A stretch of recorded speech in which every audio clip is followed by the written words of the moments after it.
If you don't understand how the process is working behind the veil, a lot of the times you can get lost in the process. We are multidimensional beings, and even in our thought processes are multidimensional. And our minds also have the capability of quantum entangling with information out in the universe and other places, even other dimensions.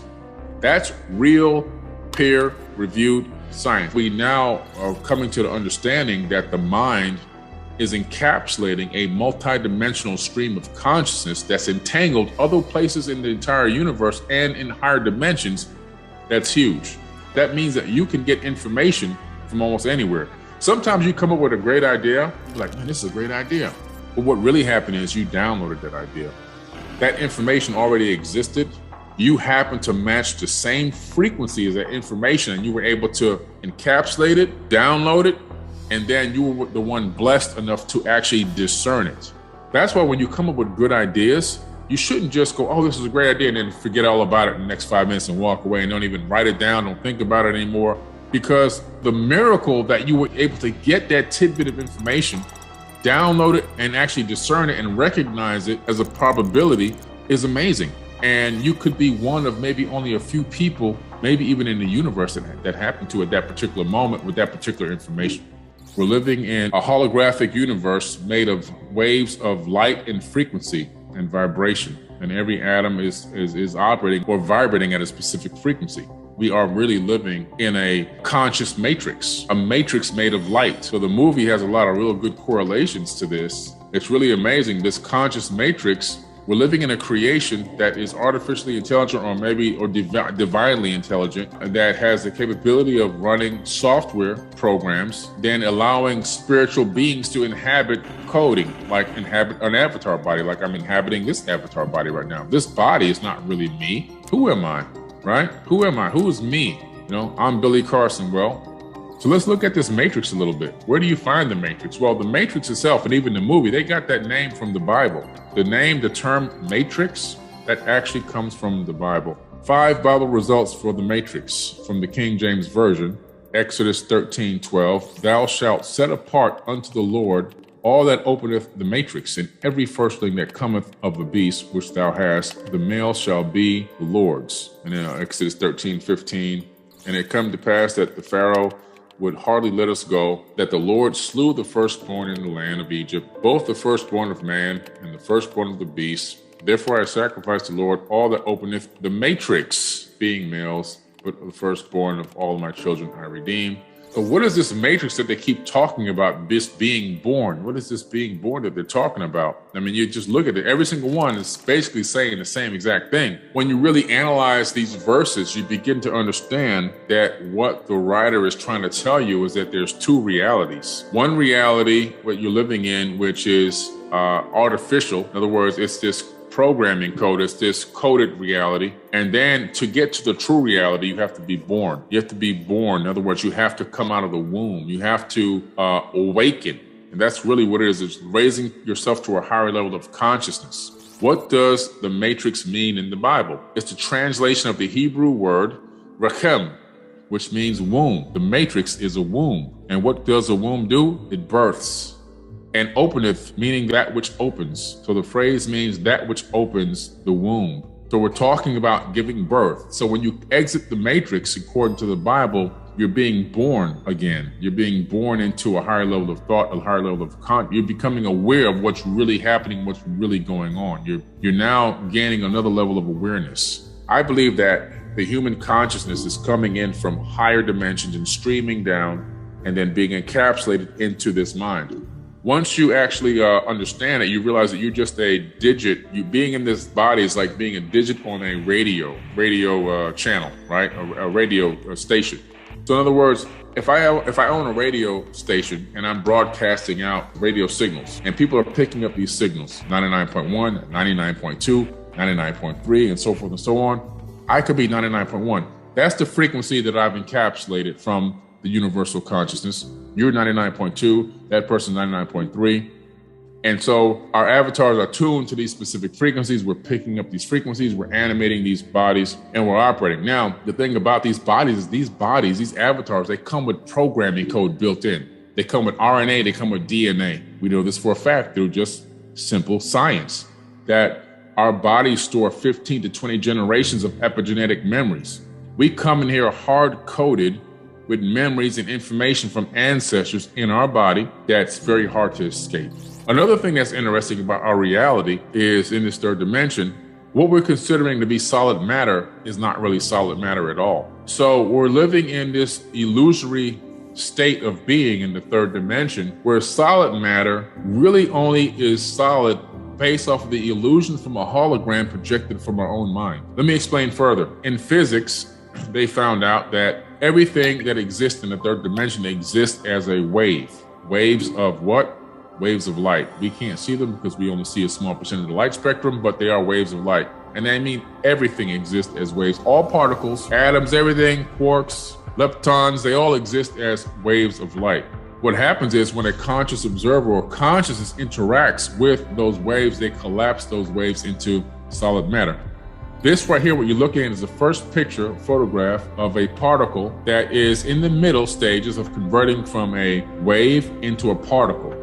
This is something in quantum physics we call wave-particle duality. So in physics and chemistry, wave-particle duality holds that light and matter exhibit properties of both waves and particles. A central concept of quantum mechanics, duality addresses the inadequacy of conventional concepts like particle and wave to meaningfully describe the behavior of quantum objects. The idea of duality is rooted in a debate over the nature of light and matter dating back to the 1600s. And we've known about this for a very, very long time. Isaac Newton and Christian Huygens would debate about this back in the day. But now finally today, we've got proof, we have validation that nothing is really here except consciousness. Consciousness is what's really here. And what's interesting is, for example, even the fact that I can pick up this jar, right? I'm holding this jar in my hand. I don't know if you can see me or not. I'm holding a jar. But the only thing that stops my hand from passing through that jar, because we know that atoms are mostly empty space, I'm not actually touching the jar.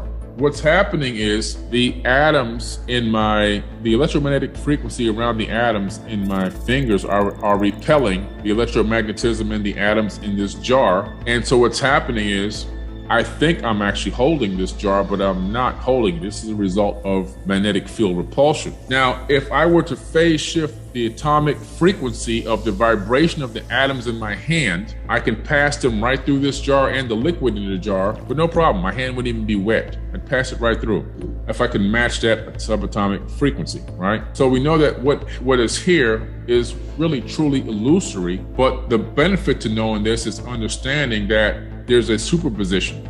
Everything exists only as probabilities until it's collapsed into a reality. That's what's important about what I'm saying. Your reality is not fixed. Your destiny is not hard-coded and set. It can be changed. It can be altered. We're living in a projected hologram. We are living in a creation. There's no doubt. The Bible, the Quran, the Sumerian tablets, the Enuma Elish, the Mahabharata, we're living in a created universe. There's no way to dispute that. It's created. We know the mathematics now. The mathematics have been discovered in supersymmetry by Professor James Gates at the University of Maryland, former presidential scientific advisor. They discovered, him and his team of physicists discovered that we are living in a program matrix, and the code that operates this matrix to form and actually operate is the same as that code that runs search engine browsers and websites on your computer and your phones. We live in that code. That's the code we're living in. No wonder why we made it. As above, so below. We duplicated what's already inside of our processing.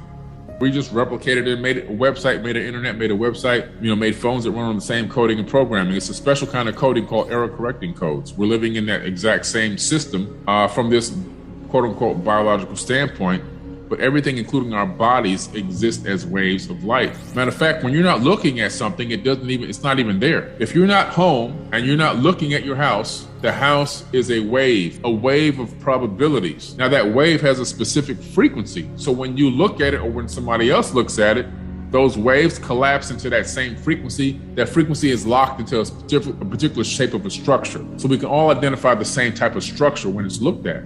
When you look at me, I'm collapsing, you collapse a wave function into this avatar body that has a look that no matter who looks at me, it's a very similar look. Even though people see people slightly differently, I'm very similar no matter who looks at me, because the frequency that makes this avatar body collapses. We have to learn how to hack the nature of our reality. We have to understand a couple things. So maybe a small overlap here again from a previous presentation I may have done, but we have to tell people about the double slit experiment, right? We have to understand that this experiment was done just as a random thing. Let's see what particles look like, microscopic particles look like on the back wall of a box if we shot them through a slit, just so we can analyze what happens when they have the impact against the wall. Something crazy happened. First of all, they started shooting individual particles from a microscopic little gun through the slit. When they were shooting it through the slit, they were like, okay, one slit, it created a digital pattern. They added a second slit. When they added a second slit, it wasn't digital anymore. When they added a second slit and they were shooting one particle at a time, it created a wave pattern on the back wall. Now, what's interesting is a wave pattern means that the particle was shot from the little gun and turned into a wave of light, a wave of potentials, and then interacted with itself and created a wave pattern on the back wall. So scientists said, man, this is crazy. How can this be? We're shooting solid bits of matter and it's creating a wave pattern. This shouldn't be. So they took a little tiny microscopic camera to put in a looking device to see what was happening.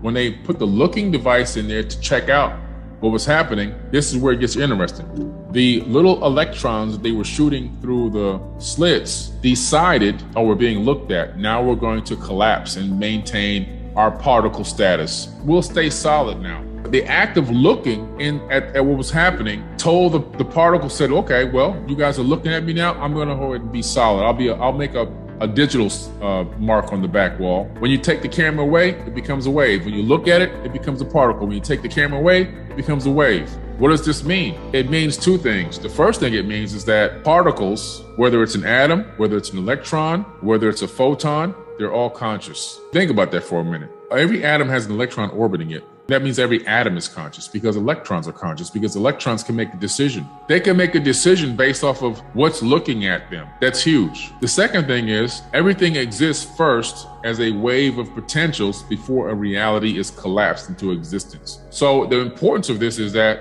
your life is not hardcore set. There are alternatives that you can take in your life. You don't have to, just because of where you started doesn't mean you're going to end up there.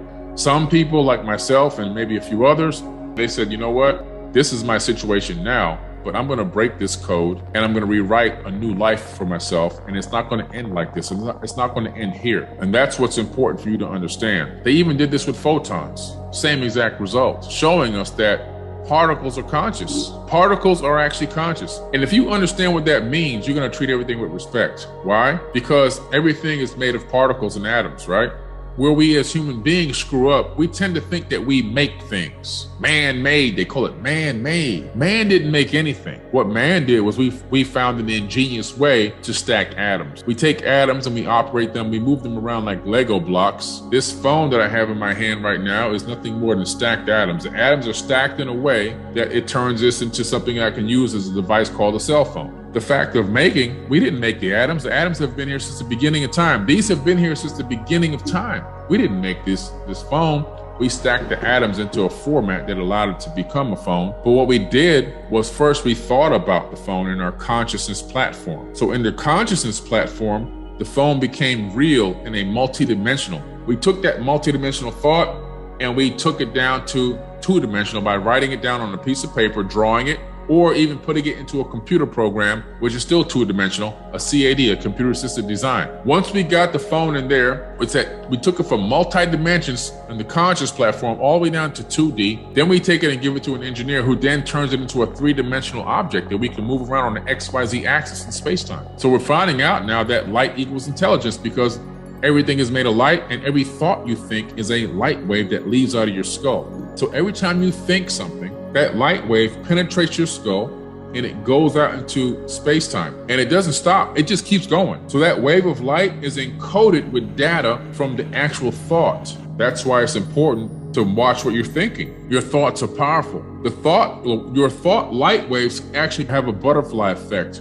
You can be thinking ill of someone. You could be thinking bad thoughts of someone. And that thought can go out and leave into space-time, encoded with that data. And then somebody else can get that frequency. They can download that same thought frequency that you just let go out of your mind. It could have been years ago, and now they're operating on that frequency. It's embedded itself into their program code.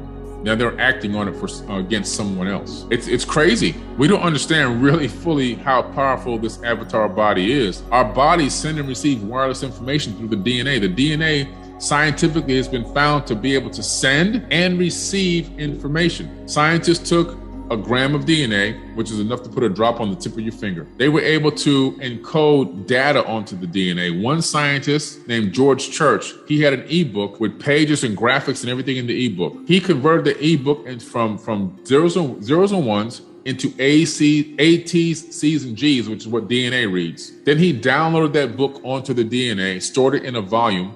He replicated the book then 80 billion times on 1 gram of DNA. And then he converted those A, T, C's, and G's back into zeros and ones and uploaded it back to the server again as a digital book.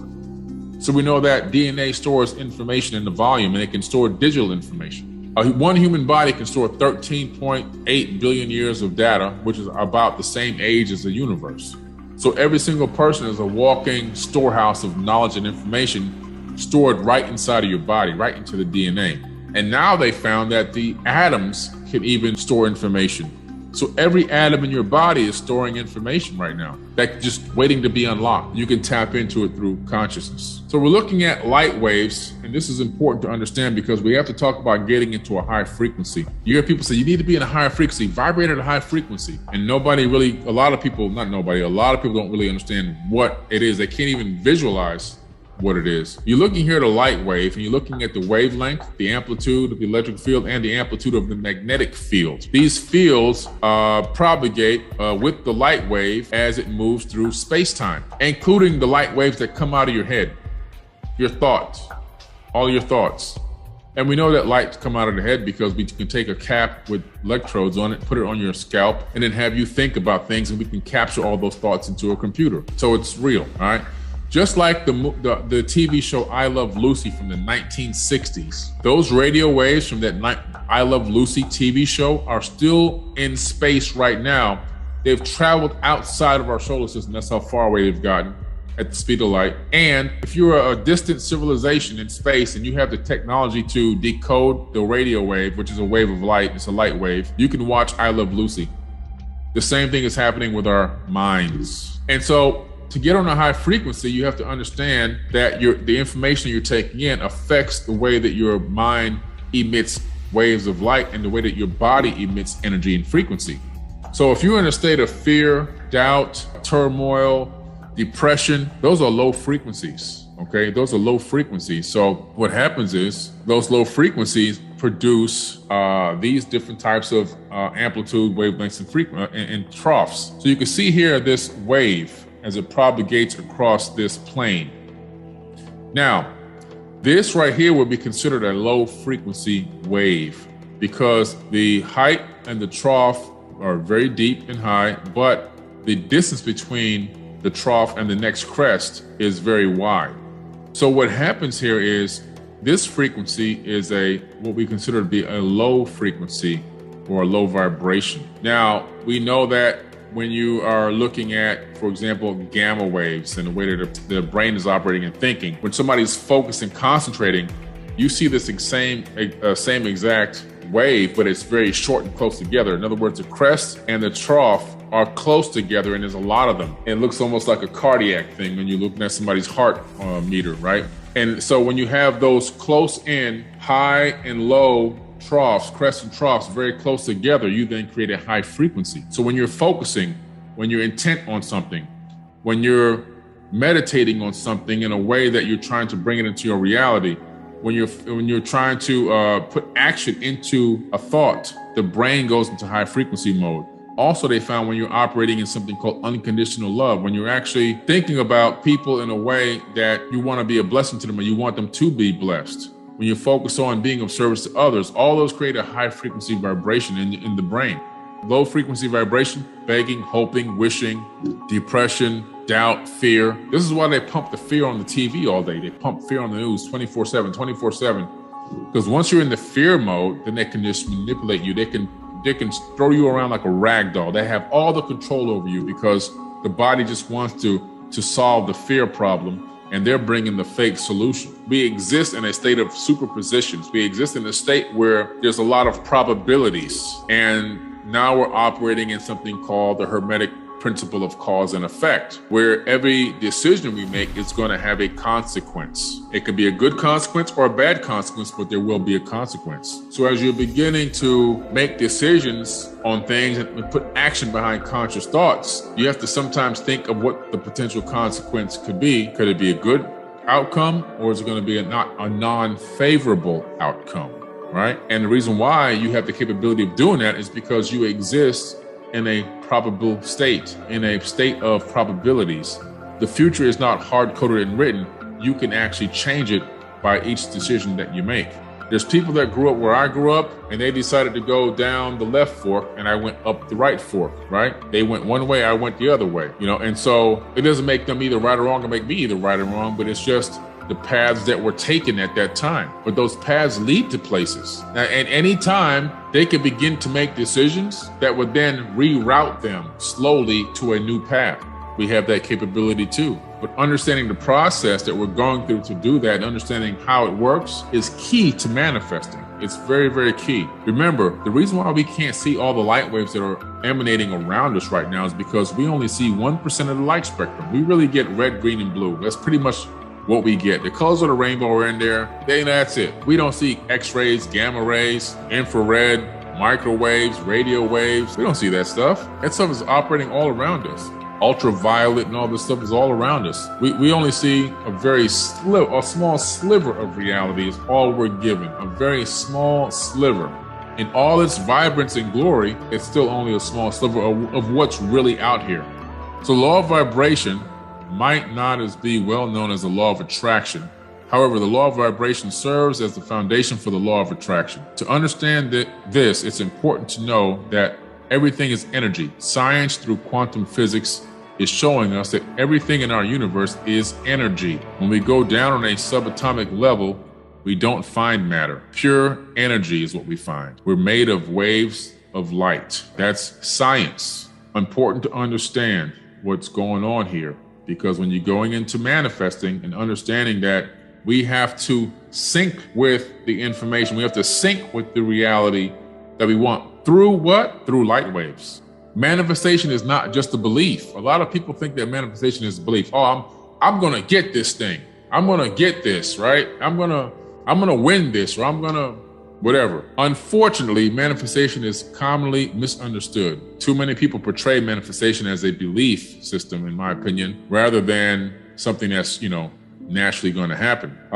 Just saying that you're going to get something and, I'm going to get this. That's not going to really get it done. Now, situations may be in alignment that does happen for you. But if you look at a track record over a course of time, you'll find that thing happening, whatever it is, over multiple attempts is going to be very, very low. Manifestation requires a process that a lot of the elites of the world, a lot of very, very super wealthy people, super wealthy people, they understand these concepts and operate and utilize them on a daily basis. A lot of the big scientific communities and so forth, same exact thing, right? This realm of manifestation and understanding a lot of the techniques and things that I'm talking to you about today, because they understand, they all operate that it's real and that it actually works, including the people that help to write the school books and everything else for, for our kids to go to school. They know exactly what the future they're creating. They want to create a multitude of ignorant people, and only having a few light bulbs shine at a time that will rise to the top while everyone else is just a very, very dim light. That's exactly what they want, because by that method, they can maintain power and control over the masses. So what does manifestation mean? Before we look at the science behind manifestation, let's develop a general understanding of what the term means. Manifestation refers to a physical sign that something is happening or being solidified in reality. First, it exists as a possibility. Manifestation especially means to bring something tangible into your life through attraction and your belief system. It's not enough to have superficial thoughts. You actually need to truly believe that you will be able to turn your dreams into reality. That means that you need to be able to visualize and experience how it will look like to achieve specific goals. The reason for that is your nervous system. Manifestation is a holistic approach to goal setting through adapting your mindset and behaviors. It means that bringing your dreams into reality by living your goals. You're bringing your dreams into reality by living your goals. In other words, this manifestation process is so ingrained into a person once they take it on and really activate it. In other words, we're doing it already, but once you really fine tune it, it becomes every part fiber in your body. It's part of even in your nervous system. It's tapped into your whole central nervous system. And you begin to set goals and achieve those goals. You're living the manifestation in real time. So I know that, for example, with my TV network, I want to get to 1 million subscribers. Right now, along the way, I don't just say I want 1 million subscribers. That's what I want. I'm gonna get 1 million subscribers. That's good. I'm good to go. It's gonna happen. It doesn't work that way. A few things have to happen. The first thing is I have to set benchmarks for myself. So I set benchmarks on the way to the 1 million subscribers. I've got to reach this by this time. I got to reach this by this date. I got to reach this by this date. This has to happen by this date. This many shows have to be released by this time. And by doing that and hitting those benchmarks, I'm living the manifestation as it's becoming a reality in real time. So I'm living the goals. I'm living inside the actual manifestation on my way to the ultimate goal. That's important because the second thing to that is it requires the actionable steps. If you don't have actionable steps to get to what you're trying to manifest, you're not going to get there. You can wish and hope all you want. It's not going to happen for you unless you have the actionable steps in place.